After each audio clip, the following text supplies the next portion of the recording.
Assalamualaikum warahmatullahi wabarakatuh. Halo, saya Dr. Uli. Kali ini kita akan membahas 7 langkah untuk menjinakkan komplikasi diabetes. Nah, bagi Anda yang mungkin saat ini sudah didiagnosis diabetes atau gula darahnya selalu tinggi, kita harus khawatir kalau suatu saat nanti akan terjadi namanya komplikasi diabetes. Apalagi kalau gula darahnya cenderung tidak teratur atau Anda memang biasanya tinggi dan nggak pernah bagus gitu ya. Nah, kadang-kadang gula darahnya udah bagus sekalipun, sudah terkendali, itu tetap bisa terjadi yang namanya komplikasi. Jadi, apa aja yang perlu kita perhatikan supaya komplikasi tidak terjadi? Ada 7 langkah. Nah, apa aja langkah-langkahnya kita akan bahas, jadi simak sampai selesai. Kita akan bahas satu persatu. Nah, mulai dari langkah yang pertama yaitu menjaga makan. Ya, kita udah pernah bahas beberapa kali tentang makanan atau diet seimbang untuk diabetes. Nah, pilih makanan yang sehat, misalkan perbanyak sayuran, buah-buahan, kemudian protein yang lebih berkualitas, yang rendah lemak gitu ya. Itu kemarin kita sudah pernah bahas, silakan cari video saya tentang diet yang terbaik untuk diet diabetes, kemudian diet seimbang. Itu yang terbaik untuk diabetes supaya gula darah tidak melonjak. Nah, kalau gula darahnya tidak melonjak, gula darahnya stabil, ya bisa terkendali, itu komplikasi insya Allah akan banyak berkurang. Nah, kalau itu sudah dilakukan, nah yang perlu dihindari adalah gula dan karbo sederhana. Banyak orang menganggap gula itu hanya gula pasir. Sebenarnya gula itu banyak ya di bentuknya. Jadi misalkan madu sekalipun atau buah-buahan yang terlalu manis itu juga banyak mengandung gulanya tinggi, atau karbo sederhana misalkan nasi putih, kemudian roti putih, itu juga disebut karbohidrat sederhana yang kalau kita makan, semua yang kita makan itu diubah menjadi gula dengan sangat cepat. Nah, gula dan karbo sederhana itu menimbulkan lonjakan gula darah yang sangat tinggi. Jadi sebisa mungkin dihindari. Atau kita ganti dengan yang lebih berkualitas. Misalkan karbohidrat yang biasanya kita makan nasi putih atau roti putih, kita ganti dengan yang lebih berkualitas, yang lebih banyak seratnya. Misalkan nasi merah atau nasi hitam gitu ya. Kemudian roti bisa dicari juga dengan roti gandum. Jangan lupa makan teratur, maksudnya waktunya, kemudian jumlahnya juga diatur supaya jangan terlalu berlebihan. Ya, lebih baik kalau dulu dibilangnya makan sedikit tapi sering. Nah, kalau sekarang lebih baik makan secukupnya dan waktunya teratur. Jadi sebisa mungkin entah sehari 3 kali atau sehari 2 kali makan. Jadi kalau misalkan dulu sehari bisa 6 kali atau banyak ngemilnya, ada snack pagi, siang, sore. Nah, sekarang sebaiknya dikurangin. Jadi misalkan hanya 3 kali atau 2 kali dalam sehari tapi cukup gitu ya. Jangan terlalu berlebihan atau kurang. Jadinya kita banyak ngemil. Oke, langkah yang kedua. Nah, ini banyak orang. Oke, langkah pertama mungkin banyak yang masih bisa ngikutin ya, tapi banyak juga yang ngikutin hanya sebentar. Nah, langkah yang kedua ini banyak yang merasa berat karena dianggapnya wah saya harus olahraga, harus berat ya. Yang penting adalah aktivitasnya, bukan olahraganya. Ya, walaupun olahraga itu bagus, misalkan jalan kaki, berenang, yoga, atau apapun yang Anda suka, misalkan sepedaan, atau ya bermain, misalkan main basket, atau apapun. Yang penting badannya bergerak. Bahkan ada penelitian menunjukkan bahwa olahraga, misalkan dengan menjalankan aktivitas sehari-hari, misalkan kalau Anda ibu rumah tangga mungkin beres-beres rumah, kalau Anda misalkan sambil kerja di kantor, itu memperbanyak jalan, memperbanyak berdiri, ya misalkan yang tadinya banyak duduk jadi lebih banyak berdiri, dan jalan itu juga dihitung sebagai olahraga walaupun dulu dibilangnya itu tidak dihitung, tapi sekarang daripada enggak ya kan, mendingan dihitung gitu ya. Jadi latihan fisik kenapa penting? Karena membantu menurunkan gula darah. Caranya adalah dengan meningkatkan otot kita. Jadi kalau otot kita lebih besar, lebih dilatih jadi masanya bertambah, itu dia akan lebih sensitif terhadap insulin. Nah, kalau dia sensitif terhadap insulin, itu gula darah akan masuk ke dalam otot lebih banyak. Jadi makin gede ototnya, makin butuh banyak gula. Nah, makin butuh banyak gula, maka gula darahnya bisa turun. Diambil dari darah, masuk ke dalam otot. Kira-kira begitu ya, kenapa olahraga itu penting. Dan olahraga juga meningkatkan energi dan mood. Jadi kalau energinya tadinya misalnya kita lemas, ya cepet capek, terus moodnya malas gerak segala macam, itu juga bisa ditolong oleh olahraga atau aktivitas. Nah, langkah yang ketiga adalah memantau kadar gula darah. Nah, banyak orang merasa keberatan, merasa malas untuk memantau gula darah setiap hari.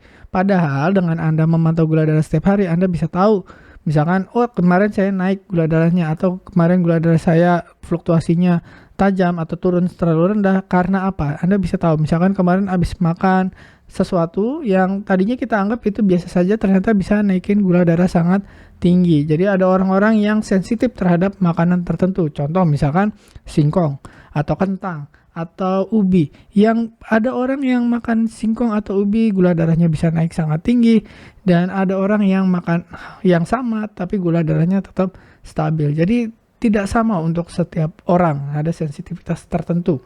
Jadi dengan mengukur gula darah secara teratur kita bisa tahu ya efektivitas. Satu, kita udah efektif belum jaga makannya. Dua, efektivitas obatnya udah cukup atau belum, atau kalau kita sudah lepas obat gaya hidup kita ini udah oke belum, atau kalau kita puasa kita bisa tahu oh kemarin puasa kita dampaknya seperti apa, atau setelah kita olahraga kita bisa lihat aktivitas atau olahraga pengaruhnya terhadap gula darah seperti apa. Nah, dengan kita bisa lihat seperti itu, kita bisa menyesuaikan makanan, menyesuaikan aktivitas. Kalau terlalu tinggi kita bisa evaluasi. Oh, makannya ternyata kemarin berlebihan. Oh, ternyata ada hal yang tidak boleh kita makan. Nah, dari situ kita bisa evaluasi. Atau kalau kita kurang aktivitas, kita bisa tambahin. Oh, kemarin kurang olahraga, kemarin nggak bergerak sama sekali.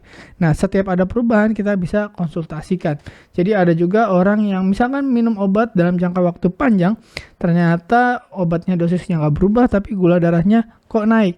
Oh, ternyata dari makanannya. Jadi makanannya bisa dievaluasi. Tapi makanan tidak berubah, gaya hidup tidak berubah, kalau dosis obat tetap sama tapi gula darah naik, berarti obatnya perlu dievaluasi. Jadi kira-kira seperti itu, jangan sampai apa yang kita evaluasi itu jadi salah ya. Harusnya yang dievaluasi makan, kita evaluasi obatnya. Harusnya yang dievaluasi obatnya, yang kita ubah makanannya.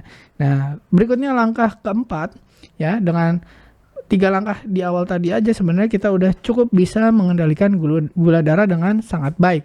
Nah, tapi ada langkah yang keempat yang kadang orang suka lupa, itu adalah tentang stres. Nah, kalau kita stres, banyak pikiran, itu biasanya meningkatkan hormon-hormon yang namanya kortisol. Nah, hormon kortisol itu meningkatkan resistensi insulin. Jadi insulinnya makin resisten, gula darah kita makin naik. Nah, jadi caranya gimana supaya nggak naik gula darahnya adalah dengan menurunkan level stres kita. Ya, kalau nggak percaya coba Anda ukur ketika lagi banyak pikiran, lagi stres, lagi sumpek, ukur gula darahnya biasanya naik tinggi gitu ya. Nah, jadi mulai hari ini setelah tahu seperti ini, mulailah berlatih untuk mengendalikan stres. Jangan sampai terlalu lama. Stres boleh, tapi yang jelas tidak boleh berlarut-larut, mungkin berhari-hari atau sampai berbulan-bulan atau bertahun-tahun. Kalau dibiarkan terus berlarut-larut, yang namanya stres yang kronis itu bisa membuat tadi resistensi insulin makin naik. Caranya adalah dengan belajar meditasi, pernapasan, atau Anda mengerjakan apa yang disukai atau hobi lah, atau olahraga ya, karena itu juga terbukti bisa menurunkan tingkat stres kita. Nah, stres bisa mempengaruhi kadar gula darah, jadi Anda harus menemukan cara untuk mengurangi stres dalam rutinitas harian. Ya, apa yang Anda suka, apa yang bisa membuat Anda bisa menyelesaikan stres Anda. Berikutnya, langkah yang kelima adalah tidur cukup. Nah, banyak juga pasien yang gula darahnya tadinya sudah teratur, makan udah dijaga, ya obat udah bener, ya bahkan udah sampai lepas obat, tapi karena sesuatu hal kurang tidur atau tidurnya tidak nyenyak, itu dia menjadi kembali lagi gula darahnya tidak terkendali. Jadi jangan lupa tidur setiap hari, yang disarankan adalah 7-8 jam. Tapi kalau kurang dari itu boleh asal Anda merasa nyaman, tidak pusing atau tidak merasa kurang tidur. Kalau lebih dari itu sebaiknya tidak, karena setelah ada penelitian terbaru, tidur terlalu lama, lebih dari 9 jam terutama, itu malah meningkatkan risiko kematian. Jadi cukup 7-8 jam itu udah oke. Berikutnya, supaya tidurnya nyenyak, kurangi gangguan tidur seperti misalkan gadget sebelum tidur. Jadi jangan main gadget, jangan lihat layar yang bisa menimbulkan radiasi sinar biru. Nah, paling nggak 1-2 jam sebelum tidur Anda harus stop ngelihat layar ya. Jadi tidur yang cukup membantu mengatur gula darah. Jadi berikutnya adalah langkah yang keenam, harus banyak belajar tentang penyakit Anda, harus edukasi diri tentang diabetes, harus belajar lebih lanjut tentang diabetes. Jangan hanya mau dikasih tahu sama orang lain yang katanya, dan apalagi kalau informasi bukan dari ahlinya, hanya ngajarin yang nggak benar, misalkan makan ini, makan itu, atau pakai herbal ini, herbal itu, atau terapi ini, terapi itu, yang tidak terbukti kebenarannya. Jadi carilah informasi yang akurat, yang bisa dipertanggungjawabkan gitu ya. Jadi misalkan boleh ikut seminar, beli buku ya, baca buku, atau bergabung dengan komunitas diabetes yang didampingi oleh ahlinya. Karena ada juga komunitas yang ya didampingi oleh ya bukan ahlinya, jadinya malah jadi tambah ngawur gitu. Nah, kalau Anda tertarik ingin bergabung di komunitas yang senasib, yang sama-sama sedang ingin supaya diabetes ini bisa merdeka, bisa lepas obat, bisa bebas lah dari penderitaan seputar penyakit diabetes, silakan hubungi di nomor di bawah di deskripsi, hubungi ke admin, silakan, kita akan bergabung di komunitas Diabeta supaya Anda bisa dapat informasi yang benar, informasi yang berkualitas, informasi yang bisa dipertanggungjawabkan. Berikutnya langkah terakhir, langkah ke-7 ya.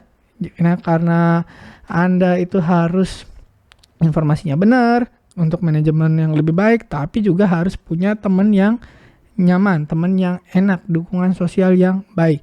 Satu dari keluarga, lingkungan keluarga, pasangan, entah orang tua, teman dekat, atau saudara, atau anak-anak ya. Nah, tapi ditambah lagi kalau bisa dengan yang senasib atau yang seperjuangan gitu, misalkan komunitas. Kayak tadi saya sudah menawarkan pada Anda, kalau mau gabung di komunitas Diabeta, silakan hubungi di admin ya, deskripsinya diklik, kemudian di situ ada nomor WhatsApp-nya, silakan di WhatsApp atau hubungi nomor di bawah ini. Nah, supaya apa? Supaya ketika ada godaan, ada tantangan di depan, Anda bisa berdiskusi, Anda bisa bertukar pendapat, bertukar strategi.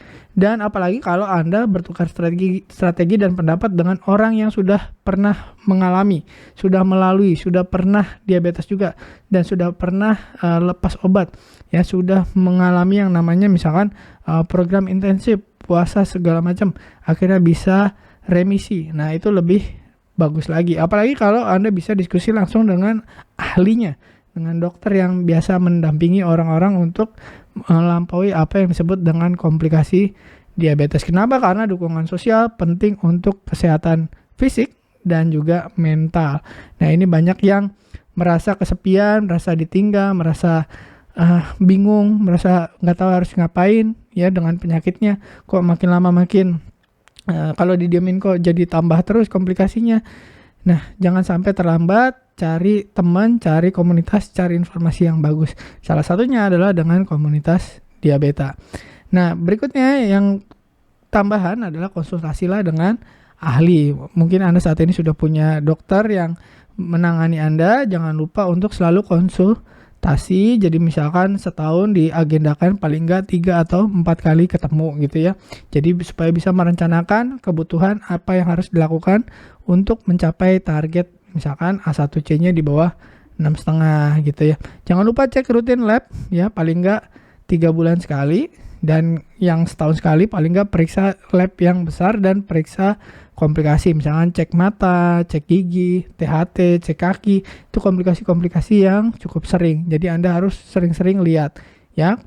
Jadi ada kekurangan sedikit, ada kelainan sedikit, ada perubahan sedikit, Anda harus segera konsultasi. Kenapa? Karena diabetes itu adalah sesuatu yang senyap, yang diam-diam terlambat sedikit kita sudah menyesal ya. Banyak komplikasi yang terjadi tanpa kita sadari. Oke. Mudah-mudahan bermanfaat. Terima kasih sudah menyimak. Saya Dr. Uli. Assalamualaikum warahmatullahi wabarakatuh.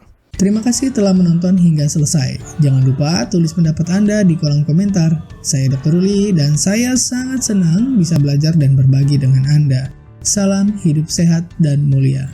Jangan lupa tekan tombol like, subscribe, lonceng notifikasi, dan ikuti media sosial kami sehingga Anda tidak akan melewatkan ilmu berguna lainnya dari kami. Sampai jumpa di video berikutnya.